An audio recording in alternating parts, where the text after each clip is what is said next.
CJB 청주방송 전 대표가 충청북도 산하기관장 최종 후보가 되면서 논란이 적지 않습니다. 내정설에 이어 청탁금지법 위반 의혹까지 나왔습니다. 충주 학생수영부에서 성폭력이 이루어졌다는 의혹과 관련해 가해 학생들이 모두 법정에 서게 됐습니다. 피해 학생은 수영을 그만두게 됐고 꿈도 무너졌습니다. 올해 처음 도입된 AI 디지털 교과서 예산 확보를 두고 교육당국과 교육단체들의 의견이 엇갈리고 있습니다. 6월 대선을 앞두고 현장에는 혼란이 가중되고 있습니다. 네, 시청자 여러분 안녕하십니까? 계속해서 MBC 뉴스투데이 충북입니다. CJB 청주방송의 전 대표가 충북 산하기관장 최종 후보에 오른 것이 일각에서 논란이 되고 있습니다. 특히 인사청문회에 앞서 청탁금지법 위반 의혹이 제기됐는데 당사자는 의혹을 전면 부인하고 있습니다. 한편 CJB 새 대표에 김영환 지사의 전 정무특보가 취임한 것에 대해 비판의 목소리도 있습니다. 정재영 기자의 보도입니다. 김영환 지사가 이사장인 충북도 산하기관 충북테크노파크 이사회가 차기 원장으로 낙점한 신규식 후보자. 지난달까지 민영방송사 CJB의 대표이사를 지낸 전직 기자입니다. 신 후보자가 최종 후보자가 된 날 CJB 새 대표에는 1년 8개월간 김영환 지사 정무특보를 지낸 황현구 전 전무가 내정됐습니다. 특정 언론사 임원들의 이딴 충청북도행을 두고 시민단체에서는 우려가 나왔습니다. 마치 자리를 맞바꾸는 듯한 형태로 치러지는 인사여서요. 도민들로 하여금 이 CJB와 충북도 간에 어떤 관계가 있는 것이 아닌가 하는 또 의심마저 갖게 한다는 것 자체가 문제라고 생각합니다. 이런 논란에도 황 전 특보는 의혹을 부인하며 이달 초 CJB 대표에 취임했고 신 후보자 역시 5월 취임을 눈앞에 둔 상황. 그런데 도의회 인사청문회를 앞두고 신 후보자에 대한 청탁금지법 위반 의혹이 불거졌습니다. 신 후보자가 CJB 재임 시절 청주의 한 기업체와 자문계약을 맺고 자문료를 받은 사실이 확인된 겁니다. 2019년 7월부터 지난달까지 세금 포함 매달 200만 원씩 총 1억 3천여만 원을 받은 걸로 추산됩니다. CJB는 사규로 영리 또는 비영리 사업에 종사하는 행위를 금지하고 있고 청탁금지법은 정당한 권한이 있을 때만 언론인 등에 대한 금품 제공을 허용하고 있습니다. 박진희 충북도 의원은 신 후보자가 오랜 기간 CJB에 알리지 않은 채 직위도 없이 자문료를 받은 만큼 부정수수 의혹이 있다고 주장했습니다. 정당한 권한에 의하여 제공되는 금품인지를 판단하기 위해서는 겸직과 자문계약의 정당성, 자문 실적의 명확성, 사례금의 적법성 여부를 후보자가 명확히 입증해야 합니다. 신규식 후보자는 의혹을 전면 부인하고 법률 검토도 마쳤다며 문제가 없다고 반박했습니다. 겸직이 아닌 비정기적인 자문 역할이어서 CJB에 신고하거나 승인받을 필요가 없었고 정부 정책에 대한 대응 방안 수립과 대언론 전략 등 여러 자문을 해줘 정당하게 받은 대가였다고 설명했습니다. 의혹을 제기한 박진희 의원은 신 후보자의 사퇴를 요구했지만 후보자는 적극 소명하겠다는 입장. 한편 오늘 신규식 후보자에 대한 인사청문회를 예정한 도의회 인사청문 특위는 연기 여부를 고심하고 있습니다. MBC 뉴스 정지영입니다. 김영환 지사가 저출생 대책으로 청년층을 위해 내놓은 충북형 반값 아파트 건립 사업에 제동이 걸렸습니다. 도의회 건설환경소방위는 어제 충청북도가 제출한 충북형 청년주택 사업 계획안을 부결했습니다. 건설환경소방위는 지방공기업 평가원의 타당성 평가에서 다소 미흡으로 평가된 점과 다른 공공지원 임대주택과의 차별성 부족, 또 충북개발공사의 부채 증가 등을 부결 사유로 들었습니다. 지난해 충주의 한 학생 수영부에서 초중고생 5명이 초등학생 1명을 상대로 성폭력을 저지른 혐의로 검찰이 가해 학생 2명을 기소했고 또 만 14세 미만의 촉법소년 3명은 경찰이 법원 소년부로 송치했습니다. 그러나 피해자는 제대로 사과도 받지 못한 채 수영도 포기한 상황입니다. 김은초 기자가 보도합니다. 출발 신호가 울리자 하얀 수영모를 쓴 학생이 거침없이 물살을 가르기 시작합니다. 양옆 레인과 서서히 격차를 벌리더니 반환점을 돌면서는 단독으로 질주합니다. 충주의 한 초등학교 대표로 소년체전을 비롯한 각종 대회에 참가할 만큼 촉망받는 선수였습니다.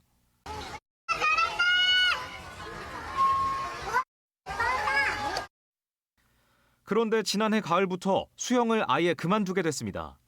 전국 대회와 전지훈련 때마다 숙소에서 성폭력을 당했다고 털어놓은 뒤였습니다. 가해자로 지목한 건 수영부 형들인 초등학생 3명과 중학생 1명, 고등학생 1명으로 계속 말하고 싶었지만 용기가 나지 않았다고 했습니다. 무조건 자기 체중 가서 체대까지 가는 게 사실 얘한테는 계획이 그거였거든요. 근데 그것이 없어지고 나니까 잠자는 거 힘들다, 안 좋은 생각이 떠오른다. 피해 사실을 알린 뒤부터 지난 6개월은 고통스러운 시간이었습니다. 초반에는 눈물로 선처를 호소하며 사과 편지까지 썼던 가해 학생과 부모들은 갑자기 범행을 부인하기 시작했습니다. 성폭력을 목격한 학생도 있었고 피해 진술에 신빙성이 있다는 분석도 나왔지만 교육청 학교폭력심의위원회는 가해자와 피해자 진술이 다르다는 이유로 대부분 학교폭력으로 인정하지도 않았습니다. 그러는 사이 가해 학생들은 제명된 수영부 코치와 함께 그대로 훈련을 이어가고 있고 가해 학생들을 제외한 나머지 학생들이 훈련장을 찾아 충주에서 괴산까지 오가게 됐습니다. 사고란 사고는 그쪽에서 다쳐놓고 그들은 아무 불편함도 없이 똑같이 훈련을 하고 있고 우리는 아무것도 안 한 상황에서 그냥 저희가 알아서 저쪽으로 얘네를 피해서 저쪽으로 가야 되는 상황이고. 결국 반년이 지나서야 가해 학생들 모두 재판에 넘겨졌습니다. 검찰이 특수강제추행 등의 혐의로 가해 학생 2명을 기소했고 형사처벌을 할 수 없는 만 14살 미만 촉법소년 3명은 경찰이 법원 소년부로 송치했습니다. 우리 아이가 정말 큰 용기를 낸 거예요. 자기의 꿈을 다 포기하면서 큰 용기 낸 것이 후회로 남지 않았으면 좋겠어요. 난 그래서 정말 제대로 된 처벌을 받았으면 좋겠어요. 취재진은 가해 학생 측 입장을 듣기 위해 부모들에게 연락했지만 변호사에게 얘기하겠다는 답만 돌아왔습니다. MBC 뉴스 김우초입니다. 일선 학교에서 AI 디지털 교과서가 선보였지만 예산 확보가 되지 않아 충북교육청이 예산 증액에 나섰습니다. 그러나 이에 반대하는 교육단체들은 교육 효과가 검증되지 않았다며 원점 재검토를 요구하고 있습니다. 정치가 아닌 교육 사안이지만 윤석열 정부 사업이라는 이유로 대선 이후에 동력이 있을지 우려의 목소리도 나오고 있습니다. 신병관 기자입니다. 충북교육청의 추가 경정 예산안을 심사하는 자리. 충북교육청이 증액을 요구한 예산 가운데 AI 디지털 교과서 구독료 48억 원이 포함돼 있습니다. 교육 자료로 격화될 가능성이 있다는 이유로 지난해 대폭 삭감된 구독료 예산을 되돌리는 차원입니다. AI 디지털 교과서가 현재까지 교과서 지위를 유지하고 있고 이미 희망학교에서 사용도 시작돼 예산이 필요해진 상황입니다. 충북교육청은 업체와의 계약 등을 이유로 1년 예산 전액 통과를 요구했습니다. 예측이라든가 봤을 때는 본 예산을 그대로 원안대로 해주시고 이출 때 좀 추가로 증감분을 반영해서 예산 낭비가 안 될 수 있도록 이렇게 해주시면 어떤가. 이미 시작된 만큼 의원들 대부분 1학기 예산에는 큰 이견이 없지만 1년 예산 전액 통과에는 난색을 보이는 분위기입니다. 6월 대선 이후 정부 정책을 예상하기 어려운 상황에서 2학기분에 해당하는 예산은 다시 논의하는 방향으로 의원 간담회에서 의견이 모인 것으로 알려졌습니다. 예산 효율적인 면에서 지금 그 2학기 부분에 대한 디지털 교과서 예산은 지금 다시 한번 저희 교육위원회에서 검토를 할 예정입니다. AI 디지털 교과서에 반대하는 충북교육연대는 예산 삭감은 물론 원점 재논의를 요구하고 나섰습니다. 교육 자료로 계속 요구를 하고 있는 거고 선생님들도 학교 현장에서는 교과서가 있는데 꼭 AI 디지털 교과서가 필요하냐. AI 디지털 교과서 예산이 얼만큼 살아날지는 도의회 교육위원회 예산심사와 예결위를 거쳐 결정됩니다. AI 디지털 교과서의 운명이 안개 속에 빠지면서 예산을 세우는 시작부터 혼란이 거듭되고 있습니다. MBC 뉴스 신병관입니다. 증평군 도안면 6개 농장에서 저병원성 조류인플루엔자 항원이 검출됐습니다. 해당 농장은 닭 9만 7천여 마리를 키우고 있습니다. 증평군은 해당 농장에 대해 즉시 이동 제한 조치를 내리고 인접 농장에 대한 소독과 예찰을 강화했습니다. 하지만 전염력이 강한 고병원성과 달리 저병원성은 매몰 처분을 하지 않으며 14일 뒤 바이러스가 검출되지 않으면 이동 제한도 해제됩니다. 오는 6월 3일 제21대 대통령 선거를 앞두고 충북선관위가 위법행위 단속을 지원할 공정선거 지원단의 활동을 시작했습니다. 146명으로 구성된 공정선거 지원단은 선거법 안내와 선거범죄, 가짜뉴스 등 위법행위에 대한 단속 활동을 지원하게 됩니다. 충북선관위는 딥페이크 등 사이버 선거 범죄와 허위사실 공표나 비방, 또 공무원 선거 관여 등 중대 선거 범죄는 엄중 조치하겠다고 밝혔습니다. 윤석열 전 대통령이 나라의 비판적인 언론을 적대시했다는 일부 지적과 아울러 시대적으로는 지역방송의 생존 위기가 더 심해지고 있습니다. 이에 새 정부에서는 정부와 방송 모두 언론의 공공성을 회복하고 특히 지역방송을 되살리자는 주장이 나오고 있습니다. 보도에 이승섭 기자입니다. 윤석열 전 대통령은 12.3 내란 당시 포고령에 모든 언론은 계엄사의 통제를 받는다는 조항을 넣어 언론 검열을 시도했습니다. 정권의 비판적인 언론사와 기자에게는 무차별적인 수사와 압수수색이 이뤄졌습니다. 이진숙 방송통신위원장은 2인 체제에서 의결하는 건 위법이라는 법원의 판결을 무시한 채 공영방송 이사와 사장 임명을 강행하고 있습니다. 윤석열 전 대통령이 지난 3년 동안 언론 장악을 시도하면서 공영방송의 공공성은 훼손됐고 국민의 신뢰도도 추락했습니다. 언론 자유와 독립성은 심각하게 훼손되었고 건강한 여론 형성과 합리적 공론의 장이라는 기능 또한 크게 위축되었습니다. 기성 언론이 탄압을 받는 사이 지역 방송의 여건은 더 악화하고 있습니다. 지역 방송사는 해마다 방송 발전 기금을 2천억 원 가까이 내지만 지원받는 예산은 50분의 1 수준에 불과합니다. 시대적 과제인 지역 균형 발전을 위해 지역 방송이 제 역할을 하려면 법과 제도로 지원을 뒷받침해야 한다는 주장이 설득력을 얻고 있습니다. 향후에는 별도의 기금을 마련해서 지역 방송을 구체적으로 성장시키고 진흥시키는 그런 방안이 마련되어야 된다는 게. 정치권에서도 방송의 공공성을 회복하고 지역 방송을 활성화하기 위해 정책을 개발하려는 움직임이 시작됐습니다.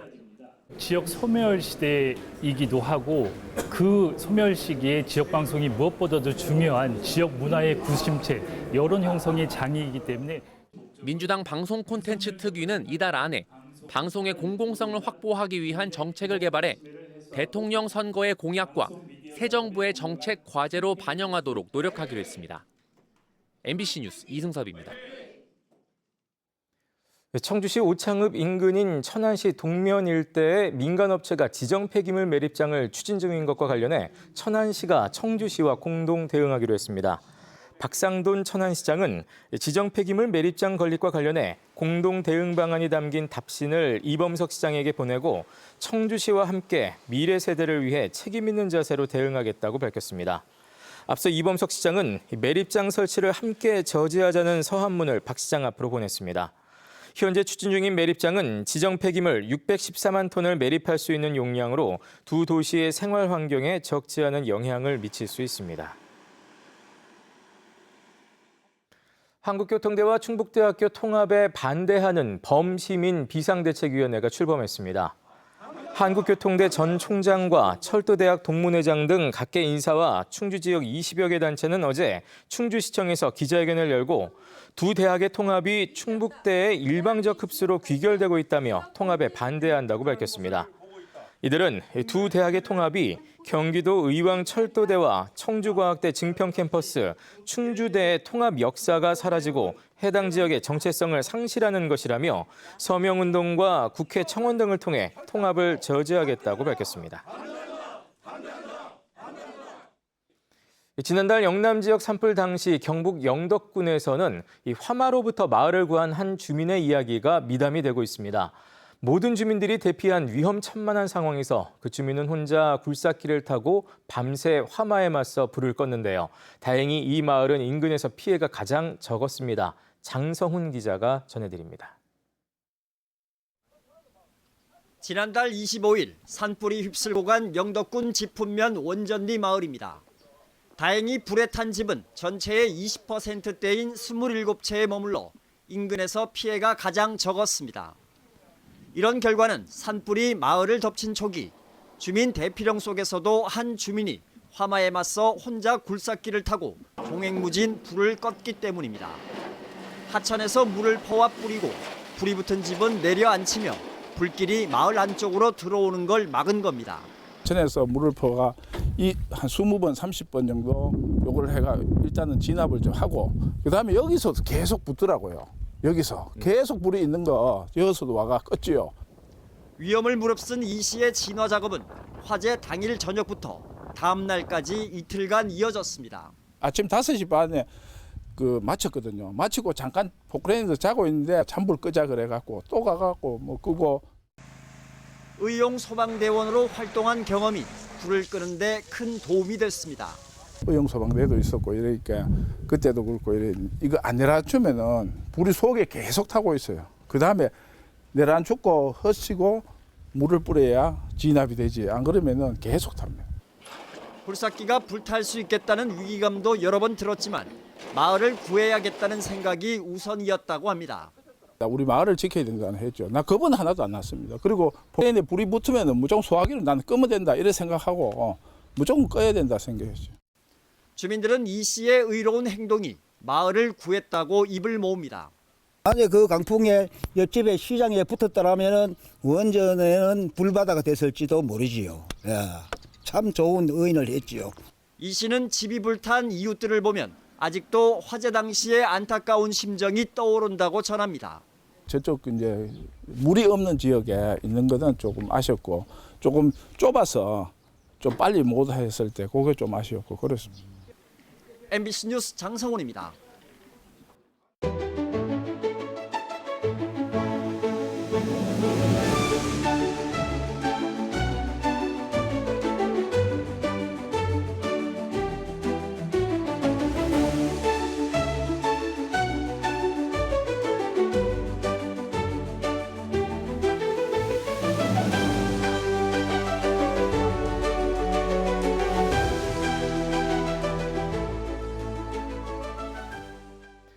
필로폰 수십억 원어치를 국내에 유통한 40대 남성이 경찰에 붙잡혔습니다. 충주경찰서는 해외에서 필로폰을 배송받아 유통책에게 전달하고 필로폰을 투약한 혐의로 40대 남성을 검거해 구속했습니다. 이 남성이 유통하거나 보관 중이던 필로폰은 약 1kg, 시가 33억 원어치이며 3만 3천 명이 동시에 투약할 수 있는 양입니다. 경찰은 지난해 11월 보이스피싱 사건을 수사하다 대포통장 관리책인 이 남성을 체포했는데 이 남성의 가방에서 필로폰 189g이 발견돼 마약 관련 수사를 벌여왔습니다. 환경단체와 시민단체로 구성된 충북 기후위기 비상행동이 지구의 날을 맞아 기자회견을 열고 기후위기에 대한 대책 마련을 촉구했습니다. 이들은 강력해지는 폭염과 폭우, 산불 등 기후재난에서 안전하게 살아가기 위해서는 공공성 강화와 정의로운 전환이 필요하다고 주장했습니다.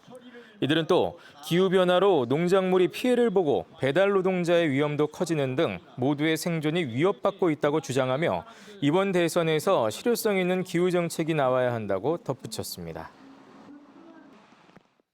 홈플러스 사태로 해고 위기에 몰린 근로자들이 대주주인 사모펀드 운영사의 고용 보장을 촉구했습니다. 민주노총 마트산업노조는 어제 기자회견을 열고 협력업체까지 10만 명에 이르는 근로자들이 구조조정의 위협을 받고 있다며 고용 보장과 입점업체 보호 대책을 MBK 파트너스에 요구했습니다. 이들은 특히 임대계약 종료로 폐점을 앞둔 동청주점 직원들이 인근 점포로 이동하게 돼 있지만 그대로 해고될까 불안에 떨고 있다고 밝혔습니다. 최은혜 노래교실 회원들이 산불 피해 성금을 모아 MBC 충북에 기탁했습니다. 최은혜 강사와 회원들은 초대형 산불로 가족과 이웃, 삶의 터전을 잃은 영남권 주민들의 피해 회복을 위해 십시일반으로 모은 1,750만 원을 MBC 충북에 기탁했습니다.